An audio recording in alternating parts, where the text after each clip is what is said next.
লক্ষ্য রাখো, সাবধানে সাবধানে পেছনের দিকে লক্ষ্য রাখো। ইউসুফ, ইউসুফ পুত্র আমার। আব্বাজান, আব্বাজান!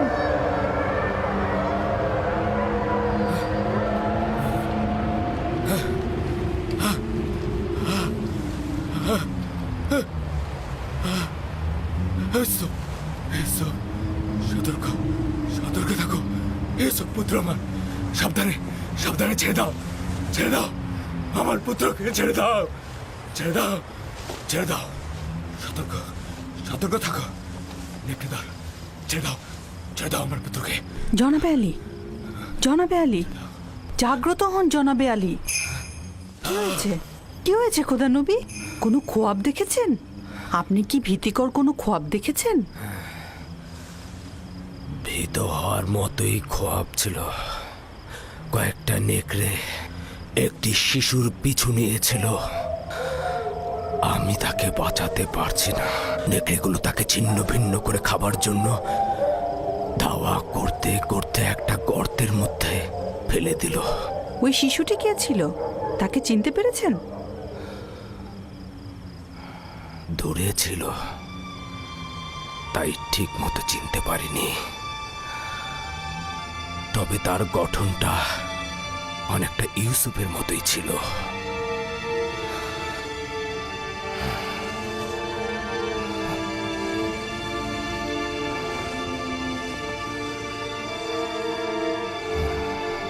খোদার নবী, এই খোয়াবের ব্যাখ্যা আপনি অবশ্যই জানেন, তা না হলে আপনি এত চিন্তিত হতেন না।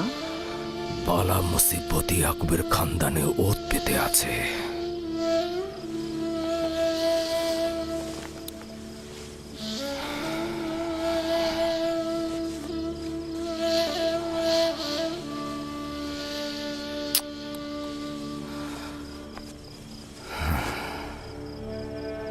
খোদা কোনো বান্দারই ক্ষতি চায় না,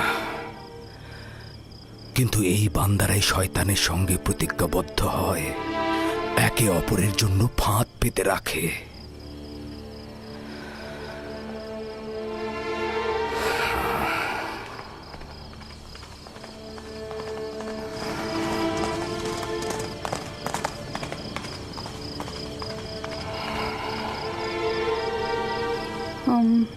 জনাবে আলী, খোয়াব দেখলে আসলে শান্ত থাকতে হয়। আপনি একটু বিশ্রাম নিন।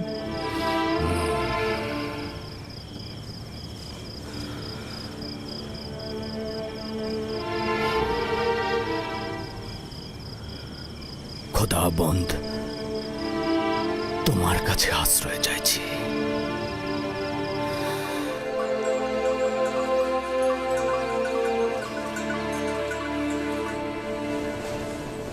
কি আশ্চর্য! যত আশির, তোমরা গত রাতে তোমাদের আব্বাজানের চিৎকার চেঁচামেচি একদম শুনতে পাওনি? না, আমরা তো গত রাতে ঘুমিয়েছি, কিচ্ছু শুনতে পাইনি তো। আমি একবার জেগেছিলাম, কিন্তু কিছু শুনতে পাইনি তো। গতকাল তোমাদের আব্বাজানের চিৎকারে জেগে উঠেছিলাম। তিনি খোয়াব দেখেছেন। আমি গিয়ে তাকে জাগ্রত করতে তিনি আমাকে বললেন 10টি নেকড়ে একটি শিশুকে তাড়া করে গর্তে ফেললো, আর শিশুটি দেখতে একদম ইউসুফের মতো। সেই অর্ধরাতে উঠে ইউসুফকে কি আদর, আবার চুমুও খেয়েছেন। আব্বাজান ওই শিশুটিকে চিনতে পারেনি? বললেন তো চিনতে পারেনি, কিন্তু বোঝাই তো যাচ্ছে সে ইউসুফ ছিল। তাছাড়া অর্ধরাতে উঠে এত আদরের কি ছিল? যদি ওই শিশুটি ইউসুফই হয়, তাহলে নেকড়ে আমার ভাইয়েরাই ছিল।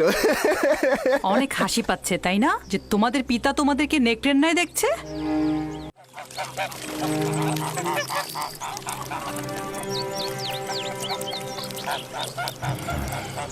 ইয়াকুব বলল সে একটা খোয়াব দেখেছে, 10টি নেকড়ে একটি শিশুকে তাড়া করে গর্তে ফেললো। শিশুটি দেখতে একদম ইউসুফের মতো। এটা তো মন্দ খোয়াব না। তোমার কি হলো বেলহে? ইয়াকুব আমাদের সন্তানদের নেকড়ের ন্যায় দেখেছে, এই খোয়াবকে তুমি ভালো বলছো? যেসব নেকড়ে ইউসুফকে ছিন্ন ভিন্ন করেছে সেসব মন্দ নেকড়ে নয়। হতে পারে বাচ্চারাই এ কাজ করবে, বাচ্চারাই করবে।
ব্যাপারটা কি বলুন তো? ধারণা করছি জানতে পারবো।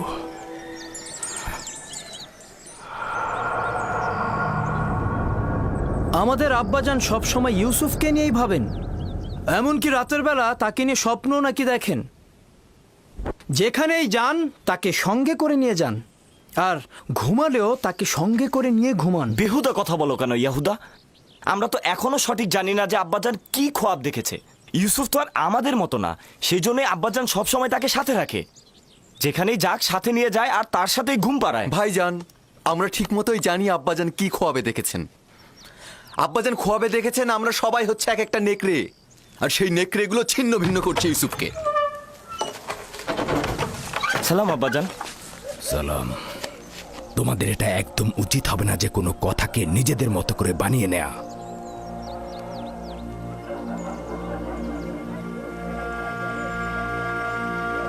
আমাদের আম্মিজান আমাদেরকে বলেছেন আপনি নাকি রাতে আমাদের নেকড়ের ন্যায় খোয়াব দেখেছেন, আর সেই নেকড়েরা ইউসুফকে হামলা করছে। এটা একদম সত্য নয়। আমি গত রাতে একটা খোয়াব দেখেছি, এটা সত্য। খোয়াবে দেখেছি কিছু নেকড়ে একটি বাচ্চা ছেলেকে তাড়িয়ে নিয়ে বেড়াচ্ছে। সেই নেকড়েগুলো না তোমাদের মতো, আর বাচ্চাটি না ইউসুফের মতো। আমি তো কারো চেহারাই দেখিনি। হ্যাঁ, 10টা নেকড়ে মানে বোঝাই যাচ্ছে আমরা 10 জন। আমি তো নেকড়েগুলোর সংখ্যা স্বপ্নে গুনে দেখিনি। তোমরা কোথা থেকে জানলে যে নেকড়ে 10টাই ছিল?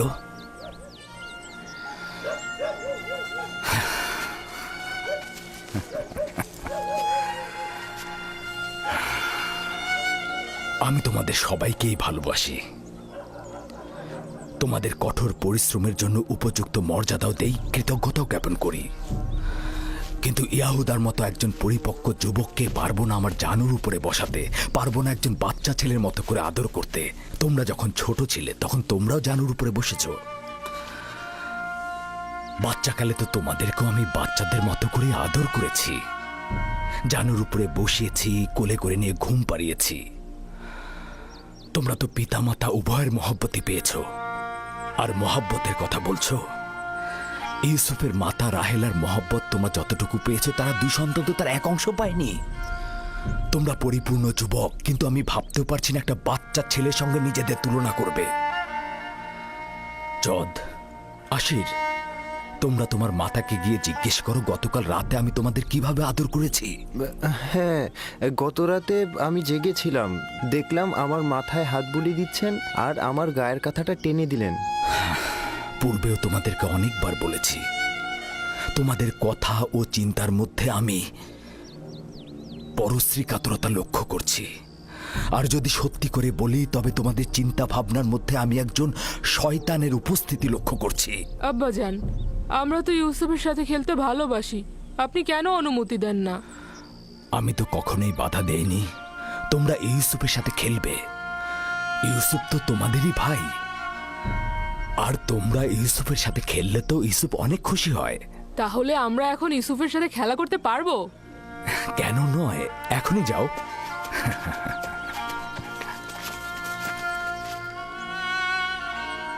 তোমরা কি আজ ভেড়াগুলো নিয়ে বের হবে না?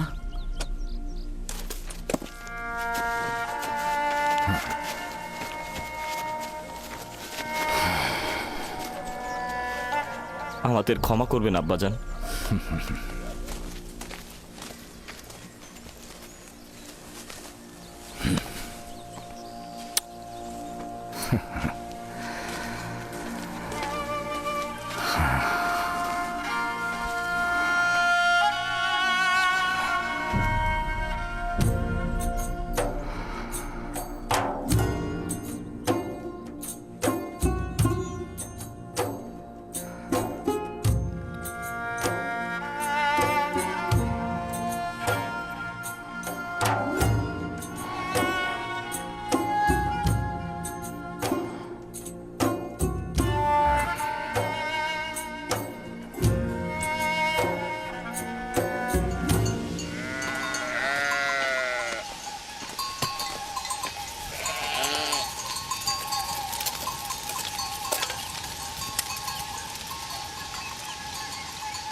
বাহ বাহ বাহ, খুদা কি মেহেরবান, তোমাদের সাথে দেখা হয়ে গেল। তো কি করছো এখানে শক্তিশালী যুবকেরা? আমাদের দুপুরের খাবারের জন্য দুধ গরম করছি। বাহ বাহ বাহ, খুব ভালো। তো তৃপ্তি সহকারে খাও। এই তুমি কে? আর এখানে কি চাই? আমি প্রতিবেশী গ্রামের অধিবাসী। রাখালি আমার কাজ নয়, তবে ভেড়াগুলোকে মাঝে মাঝে এখানে চড়াতে নিয়ে আসি।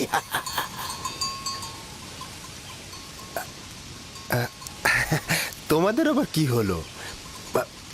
মনে হচ্ছে আমার উপস্থিতিতে তোমরা খুশি নও। হ্যাঁ, সেটাই তো স্বাভাবিক। হ্যাঁ, একজন অচেনা আগন্তুককে দেখলে তো খুশি হওয়ার কথা না। কিন্তু হাকিকাত হলো আমি তোমাদের জন্যই এখানে এসেছি। তোমাদের দেখার জন্য আমি খুবই পেরেশান হয়েছিলাম। তুমি আমাদেরকে চেনো? ও হ্যাঁ, আশেপাশের সমস্ত অধিবাসীরা ইয়াকুব পয়গম্বরের সন্তানদের সম্পর্কে অবগত। তাহলে তুমি আমাদের দেখে আশ্চর্য হলে কেন? কারণ গত রাতে তোমাদের স্বপ্নে দেখেছি। আমার কথা বিশ্বাস করছো তো নাকি? গত রাতে তোমাদের স্বপ্নে দেখেছি, আর আজ দেখলাম সরাসরি। আশ্চর্য হব না? হ্যাঁ, বাহ, এটা তো খুব ভালো। আমাদের তারিফ করছো দেখি। আসলে সত্যি বলতে কি, স্বপ্নটা খুব অদ্ভুত আর আশ্চর্যজনক ছিল। দেখলাম কি জানো, তোমরা 10 ভাই মিলে একটা শিশুকে একটা তাকিয়াতে করে বয়ে নিয়ে যাচ্ছ।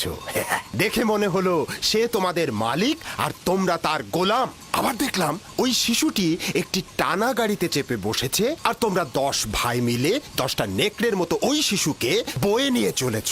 আরও দেখলাম যেটা, ওই শিশু এক সিংহাসনে বসে আছে, আর তোমরা 10 ভাই তার গোলামি করছো, তার রাখালি করছো, তার হয়ে কৃষি কাজ করছো।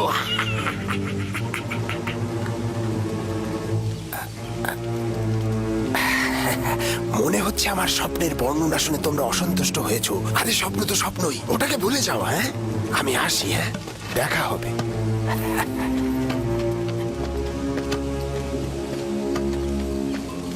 লোকটি কিন্তু রহস্যময়। আর চেহারাটা কেমন দেখেছো?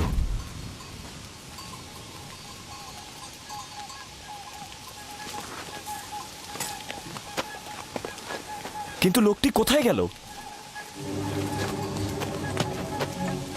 এত দ্রুত তো এখান থেকে যাওয়ার কথা না। তার মানে কি গায়েব হয়ে গেল? কি করে বলবো? সম্ভবত মাটির নিচে সুড়ঙ্গ পথে গেছে। জানি না সে কে ছিল, কিন্তু তার স্বপ্ন আমাকে চিন্তিত করে তুলেছে।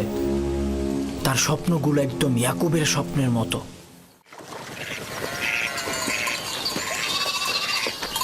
সালাম আব্বাজান। সালাম আব্বাজান। সালাম চাচা। সালাম আব্বাজান। সালাম আব্বাজান।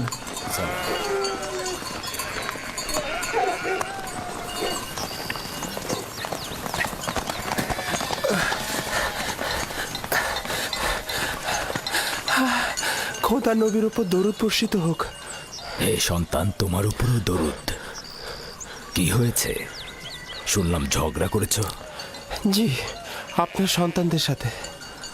কেন? ওনারা আমাদের কৃষি জমি নষ্ট করেছে, ভেড়াগুলোকে ক্ষেতের মধ্যে চালিয়ে দিয়েছে। আমি ওদেরকে নিষেধ করেছিলাম, কিন্তু ওরা আমাকে লাথি মেরেছে।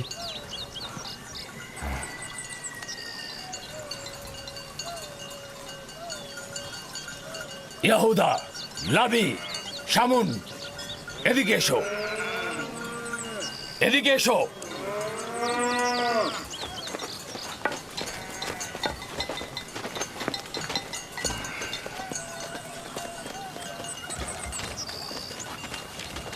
তোমরা কেন এই যুবকের কৃষি জমি নষ্ট করেছো?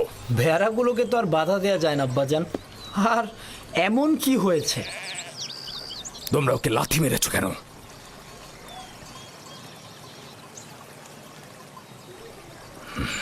তুমি বলো, কি শাস্তি চাও ওদের? হে খোদার নবী, আমি সব কিছু ভুলে গিয়েছি। আপনি শুধু ওনাদের বলবেন ওনাদের ভেড়াগুলোকে যেন আমাদের কৃষি জমির উপরে না নিয়ে যায়। ওনারা বলেন ওনারা ক্যানানের মালিক, ওনারা যা খুশি তাই করবেন, যেখানে ইচ্ছা সেখানেই নাকি ভেড়া চড়াবেন।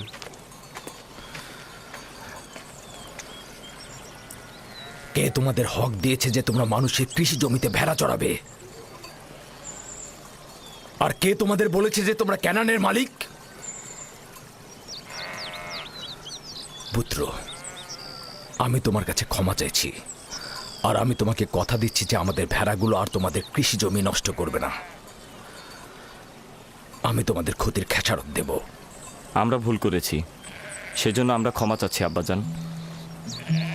ক্যানানের এই সকল অধিবাসীরাই ক্যানানের মালিক, আমরা নই। যদি সঠিকভাবে বলতে হয় তবে ক্যানানের আসল মালিক ফিলিস্তিনিগণ। তাহলে আমরা কোথাকার আদিবাসী আব্বাজান? তোমাদের পূর্বপুরুষ আমার দাদাজান ইব্রাহিম খলিলুর রহমান, যার কবর মাকফিলাতে অবস্থিত এখানে নয়। তিনি দজলা ও ফেরাত নদীর দক্ষিণের সুমের ও কাল্লাহর বাসিন্দা, অর্থাৎ তোমাদের জন্মস্থান ফাদ্দানের কাছাকাছি। এর পূর্ব থেকে তো ফিলিস্তিনিগণ এখানে জীবন ধারণ করতেন। এই তরুণের পূর্বপুরুষ ফিলিস্তিনি এবং তারা শত শত বছর ধরে ক্যানানে বসবাস করছেন। তবে সর্বশেষ 100 বছর ধরে আমরা এব্রানি ও ক্যানানি। সে যাই হোক, এখন আমরা সবাই ক্যানানের অধিবাসী বলে পরিগণিত। আমাদের উচিত একে অপরকে ভালোবাসা।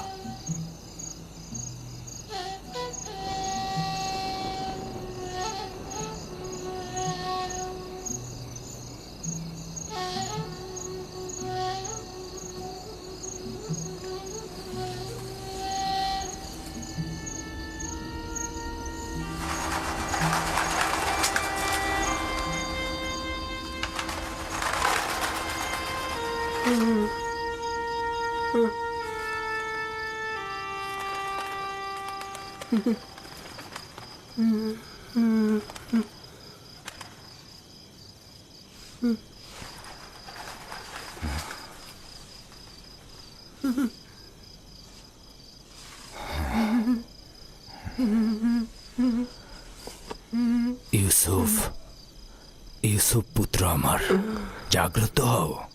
ইউসুফ, ইউসুফ, ইউসুফ। সালাম আব্বাজান। সালাম প্রিয় আব্বাজান। মনে হচ্ছিল খোয়াব দেখছিলে। জি, খুবই আজব স্বপ্ন। ওই ধরনের স্বপ্ন যেটা বলতে নিষেধ করেছিলেন। আব্বাজানকেও কি নিষেধ করেছি?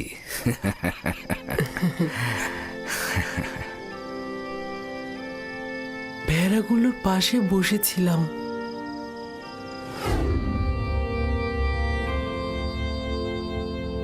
إذ قال يوسف لأبيه يا أبت إني رأيت 11 كوكبا والشمس والقمر رأيتهم لي ساجدين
আমি এক মনে চন্দ্র তারা উপভোগ করছিলাম।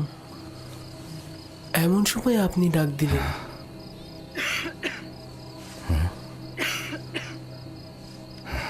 সবর করো।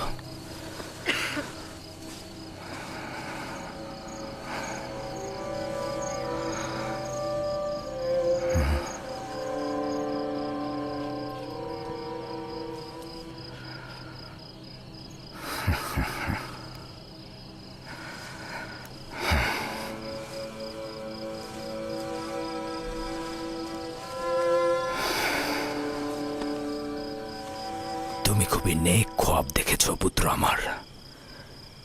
এই রকম খোয়াব কাউকে বলা উচিত নয়, বিশেষত তোমার ভাইদের।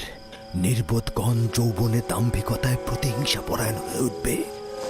তোমার বোন ও মাতাদেরকেও বলবে না, তারা সবার কাছে প্রচার করে বেড়াবে। সূর্যও তোমার মোকাবেলায় নত হবে এবং তোমার পায়ে পড়ে সেজদা দেবে। চন্দ্র ও 11টি তারকাও তোমাকে সেজদা দেবে। একদা তুমি মহান ব্যক্তি হবে। তুমি যেমন উঁচু পদে অধিষ্ঠিত হবে, তেমনি আধ্যাত্মিকতায় সমুন্নত হবে। ওই দিন পিতা মাতা এবং তোমার সকল ভাই তোমার মোকাবেলায় সেজদায় নত হবে। ওই দিন পর্যন্ত দৃঢ়তার সঙ্গে নিজেকে সামলে রাখবে, বিশেষত তোমার ভাইদের কাছ থেকে, কারণ ওরা তোমাকে হিংসে করে এবং তোমার বিরুদ্ধে ষড়যন্ত্রে লিপ্ত হতে পারে। নিজেকে সবসময় সামলিয়ে রাখবে। সম্ভবত তোমার ভাইরা তোমার বিরুদ্ধে ষড়যন্ত্র করছে, হিংসায় জ্বলছে। ষড়যন্ত্র? তাও আমার ভাইরা করবে? ওরা তো আল্লাহর সন্তান, তাই না? শয়তানের নজর থেকে গাফিল হয়ে না আমার পুত্র। শয়তান ইনসানদের জন্য দুশ্মন, প্রকাশ্যে ধোঁকা দেয়। এমনকি আম্বিয়া একরামগণের সন্তানেরাও তাদের বদ নজর থেকে রেহাই পায় না। খোদাবন তোমাকে মহৎ কিছুর জন্য নির্বাচন করেছেন, আর খোদাই তোমাকে খোয়াব ব্যাখ্যা করার এলেম প্রদান করবেন। তার নিয়ামত তোমার ও ইয়াকুবের খানদানের উপর প্রদান করবে, যেমন ভাবে আমার পিতা ইসহাক ও দাদাজান ইব্রাহিমের উপর নিয়ামত প্রদান করেছিলেন এবং একই সাথে তাদেরকে ইমামত ও বেলায়েত প্রদান করেছিলেন।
খোদাবন তোমার আত্মাকে শান্তিতে রাখুক। তোমার দুই সন্তানকে নিয়ে এলাম, দেখলে তো তারা দুইজনই সুস্থ রয়েছে। আম্মাজান, ফুপুমাও আমাদের ত্যাগ করেছেন। ওই দিন থেকে তোমার বিচ্ছেদ আরো বেশি অনুভব করছি। বেনিয়ামিন ও ইউসুফের কাছে তোমার শূন্যতা কেউ পূরণ করতে পারবে না। তবে আমিও লিয়ার চেষ্টা করছি এই দুই সন্তানকে জননীহীন ব্যথা একটু কম অনুভব করাতে। আব্বাজান, আমার খোয়াবের কথা আম্মাজানকে বলবেন? তোমার জন্য একটা সওগাত আছে রাহেল। আমাদের সন্তান ভবিষ্যতে নবুয়াতের মাকামে পৌঁছাবে, এটা সে গত রাতে খোয়াবে দেখেছে। আম্মা জান, লিয়া খালামণি আর আব্বাজান আমাদের অনেক ভালোবাসেন। তুমি আমাদের নিয়ে চিন্তা করো না। শান্তিতে ঘুমাও রাহেল, শান্তিতে ঘুমাও।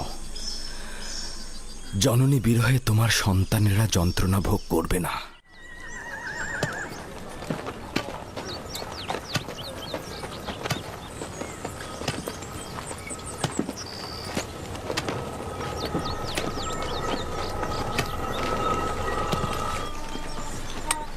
সালাম আব্বাজান। সালাম আমার প্রিয় কন্যা।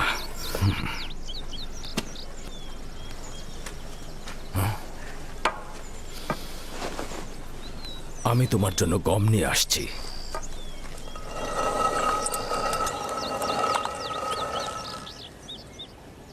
আব্বাজান তোমাদের কোথায় নিয়ে গিয়েছিল? আম্মাজান রাহেলের মাজারে জিয়ারতে গিয়েছিলাম।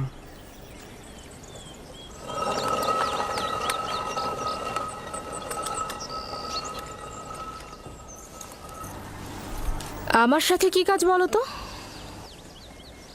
গতকাল ইয়াকুব নিজের উত্তরাধিকারী নির্দিষ্ট করেছে। সম্ভবত আপনিও জানতে আগ্রহী হবেন। বলো। নিশ্চিত থাকুন, আমার আর আপনার সন্তান নয়, ইউসুফ রাহেলের সন্তান। ভনিতা রেখে তোমার আসল কথাটা বলো শুনি। যখন আমি জাগ্রত হলাম তখন ইউসুফকে বলছিল, এই খ্বাবের কথা তোমার ভাইদেরকে বলবে না। তুমি খোদার প্রতিনিধি এবং ইসাক ও ইব্রাহিমের উত্তরাধিকারী। আরও বলেছে তুমি নেতৃত্বে ও শ্রেষ্ঠত্বে তোমার ভাইদের উপরে যাবে এবং তারা সেজদা করবে তোমাকে। নিজে ইউসুফের সামনে জানু পেতে বসলো আর তাকে আদর করে চুমু দিয়ে ঘুম পাড়িয়ে দিল। এবার বলুন কি বলবেন?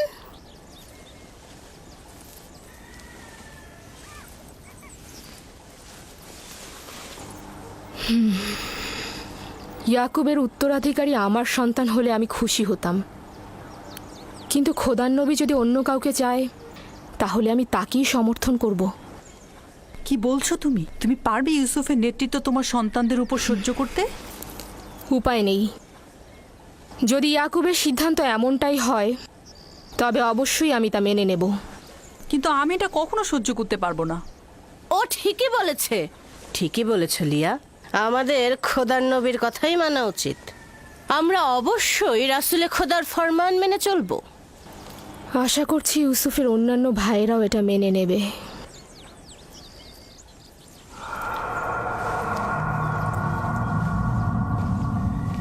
তুমি এত বোকা কেন? সবকিছু লিয়াকে বলার কি আছে? ওকে বললে বিপদ আরো বাড়বে। আমাদের উচিত সন্তানদের সাথে সলা পরামর্শ করা।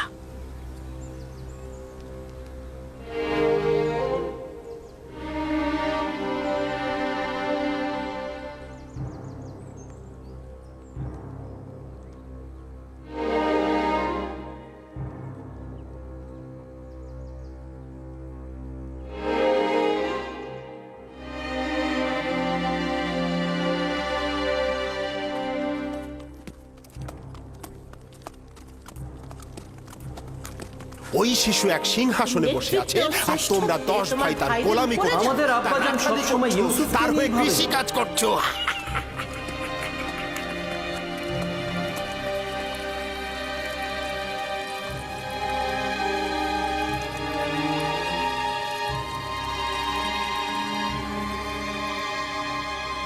ইউসুফ খ্বাব দেখেছে তোমাদের নেতা হবার। কিছু বুঝলে? এটা আর এমন কি?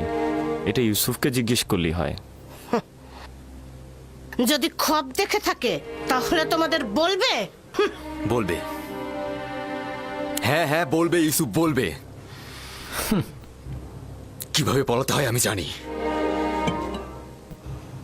এসো তোমরা, এসো।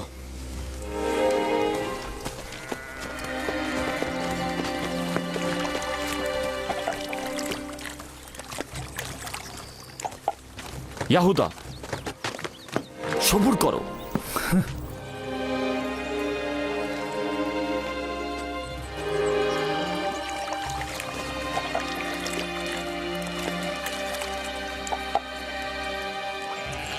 ইউসুফ, জি ভাইজান।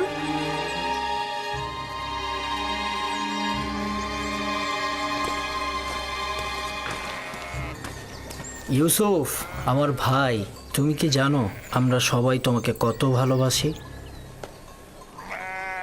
আমিও আপনাদের অনেক ভালোবাসি। আচ্ছা ভাইজান, আমি আপনাদের মতো কবে বড় হব? তুমি তো বড় হয়েছই।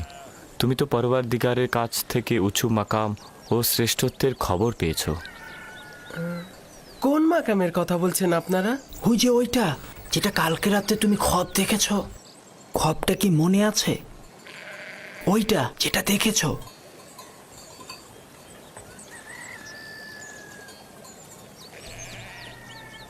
আমরা যখন জানতে পারলাম যে তুমি খোয়াব দেখেছো, যে তুমি উচ্চ মাকামে পৌঁছবে, আমরা কিন্তু খুশি হয়েছি। আব্বাজান কি আপনাদের স্বপ্নের কথা বলেছে? আমি আব্বাজানকে ছাড়া কাউকে বলিনি। না, আব্বাজান বলেনি, আমি নিজেই শুনেছিলাম। অর্ধরাতে উঠানে এসেছিলাম, তখনই শুনেছি আব্বাজান তোমাকে বলছে যে তুমি কাউকে বলো না যে তুমি ভবিষ্যতে উঁচু মাকামে পৌঁছাবে।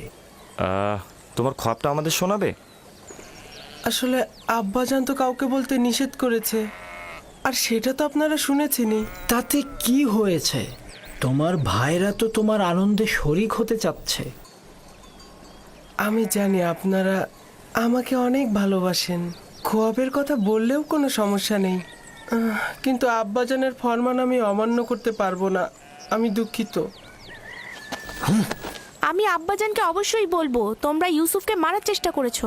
থামো আমার বোন দিনহে, ইউসুফকে মারার আমাদের কোনো ইচ্ছে নেই। আমরা তো আসলে ইউসুফকে অনেক বেশি ভালোবাসি।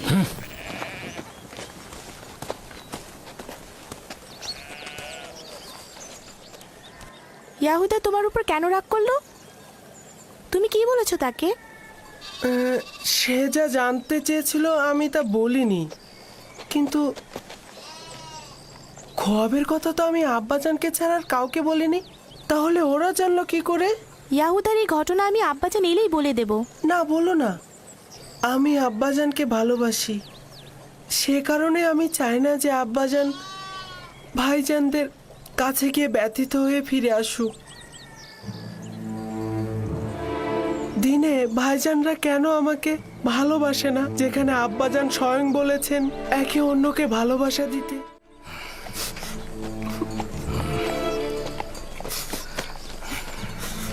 এদিকে এসো, দেখো আমি গম এনেছি। সালাম আব্বাজান। সালাম। সালাম সালাম।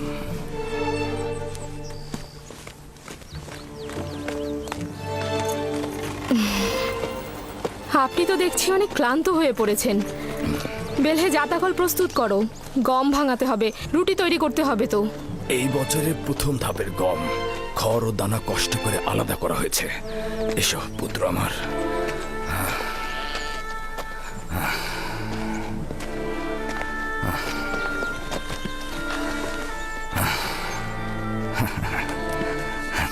আব্বাজান, ভাইজানরা তো সবাই জানে আমি খোয়াব দেখেছি। কোথা থেকে জানলো? জানি না তো, তারা আমার কাছে খোয়াব সম্পর্কে জানতে চাইলো। আমি যখন বলিনি, তারা আমার উপর চড়াও হয়েছে। বেলহে,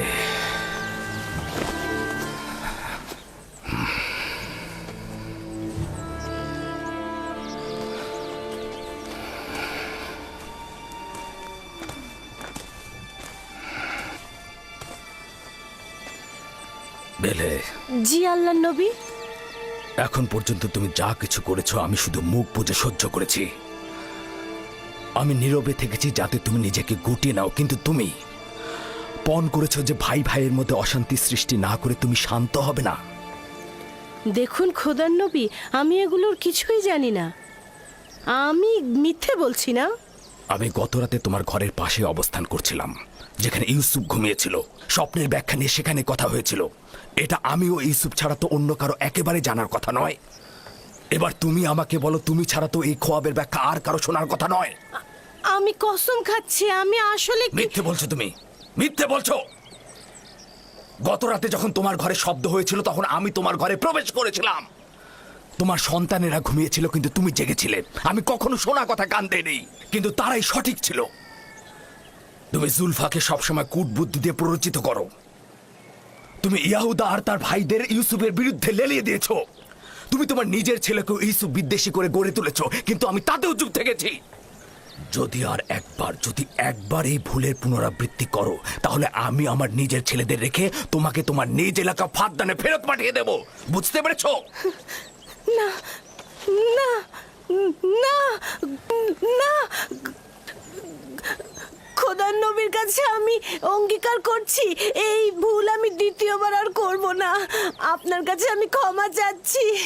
আমি আপনার কানিজ, আপনি ছাড়া দুনিয়ায় আমার কেউ নেই।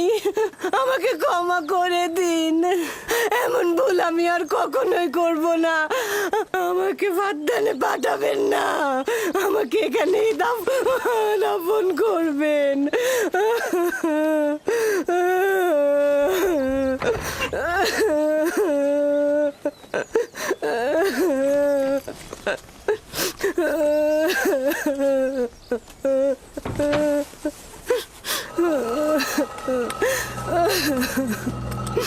এটাতে কোনো সন্দেহ নেই যে সূর্য আমাদের আব্বাজান আর চন্দ্র হচ্ছে আমাদের আম্মাজান।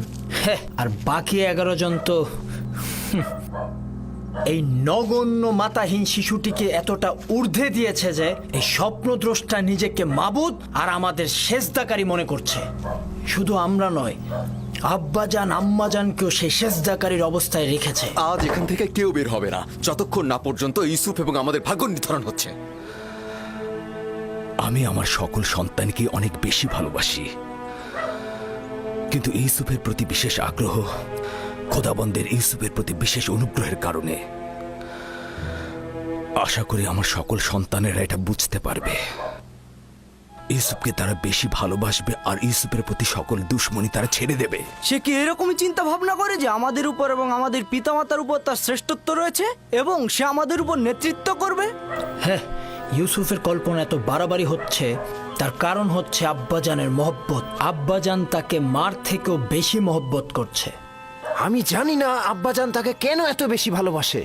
আব্বাজানকে কি ইউসুফ আমাদের চাইতে বেশি ভালোবাসে? এই খানদানের সকল কার্যক্রম আমাদের হাতে। ফসল ফলানো, ফসল চাষ সব আমাদের হাতে। ভেড়াগুলোকে চরণভূমিতে নিয়ে যেতে হবে, নেকড়ের হাত থেকে রক্ষা করা, খাদ্য সামগ্রী, কৃষিকাজ, জল সরবরাহ, ভেড়া পালন সব আমাদের হাতে। আব্বাজান আম্মাজানের সকল মহব্বত তার প্রতি, এমনকি ফুপুমাও তাকে নিয়ে মহব্বতে মেতে উঠেছে।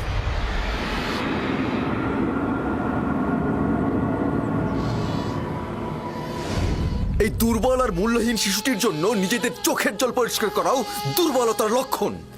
সে নিজের শ্রেষ্ঠত্ব আর নেতৃত্বের মোহে আমাদেরকে তার স্বপ্নের মধ্যে সযত্নে লালন করছে। আমি আব্বাজানকে পরিষ্কারভাবে গোমরাইত দেখতে পাচ্ছি। সকল ভুলগুলো তার এলাকার, কিন্তু আমি নীরব থাকবো না। রাহেলের সন্তানের নেতৃত্ব আমি মানব না। আমরাও মানব না, কিন্তু তুমি কি করতে চাচ্ছ এখন? হ্যাঁ, সম্ভবত তুমি বলবে ধৃষ্টতা, কিন্তু আমি বলবো যে ইউসুফকে হত্যা করা হোক।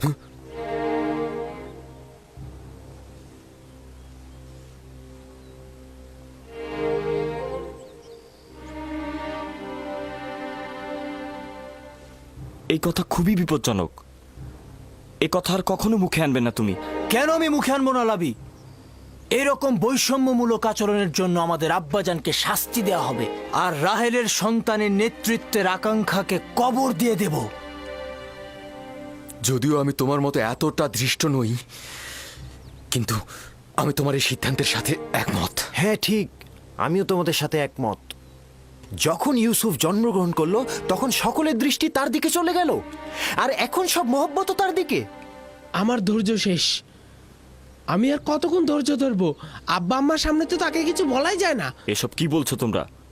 ভাইকে হত্যা ও আব্বাজানের ওপর নফরমানি এটা বড় ধরনের গুনাহ। নির্ঘাত জাহান্নামের শাস্তি পাবে তোমরা। উফ, ওইটার কথা আমি ভেবে রেখেছি। হত্যার পরে ভালো করে তওবা করে নেব, আর বেশি বেশি করে খোদাবান্দাকে স্মরণ করব, তার কাছে ক্ষমা চাইবো। তিনি ক্ষমার প্রতীক, আর তিনি ক্ষমাও করবেন। যেমন করে সকল গুনাহগারী চিন্তা করে গুনায় লিপ্ত হব, গুনাহ করব, আর তওবা করলেই গুনাহ ক্ষমা হয়ে যাবে। এটা ছাড়া আমাদের আর কোনো পথ নেই। ইউসুফের মৃত্যুর পর আমরা আব্বাজানের কাছে কান্নাকাটি করে ক্ষমা চাইবো, তিনি আমাদের ক্ষমা করে দিবেন। যদি খোদাবান তওবা করার পথটি কঠিন করে দেয়, তবে গুনাহগারের জন্য তওবা করাটা সহজ নয়। আর যদি তওবার তৌফিক না পাই তবে কিয়ামত পর্যন্ত আমরা সবাই গুনাহগারই থাকব। আর এটা ভবিষ্যৎ প্রজন্মের জন্য লজ্জাজনক হবে যে আমরা পয়গম্বরের সন্তান হয়ে ভাইয়ের রক্তে সিক্ত হয়েছি। আমিও লাবির কথাই একমত পোষণ করছি, কিন্তু আমার কথা হচ্ছে লাবি কি ইয়াহুদার চেয়েও ভালো পথ বের করতে পারবে যাতে হত্যার প্রয়োজন হবে না? সব সময় নিজেকে দূরে রেখে বিরত থাকার খেলাটা না খেলে যদি পারো সমাধানের পথ বের করো। আমাদের আসল সমস্যা তো ইউসুফের প্রতি আব্বাজানের অতিরিক্ত মহব্বত, তাই না? হ্যাঁ ঠিক তাই। এখন বলো তাহলে কি করলে সমাধান মিলবে, বলো। যদি তাই হয় তবে এমন কাজ করো যেন ইউসুফের প্রতি আব্বাজানের মনোযোগটা একদমই কমে যায়। আর এইভাবে কিছুদিন চলতে থাকলে ইউসুফকে আব্বাজান এমনিতেই ভুলে যাবে আর তার দৃষ্টি এসে পড়বে আমাদের ওপর। এটা সম্ভব নাকি? আব্বাজান তো সবসময় তাকে চোখে চোখে রাখে। তো ঠিক আছে, আমরা অন্য কোনো উপায় বের করি, কিন্তু এটা মেনে নিতে হবে যে ইউসুফকে হত্যা করাটা সমাধান নয়। অতএব ইউসুফকে আব্বাজানের কাছ থেকে দূরে সরানোর পথ বের করতে হবে।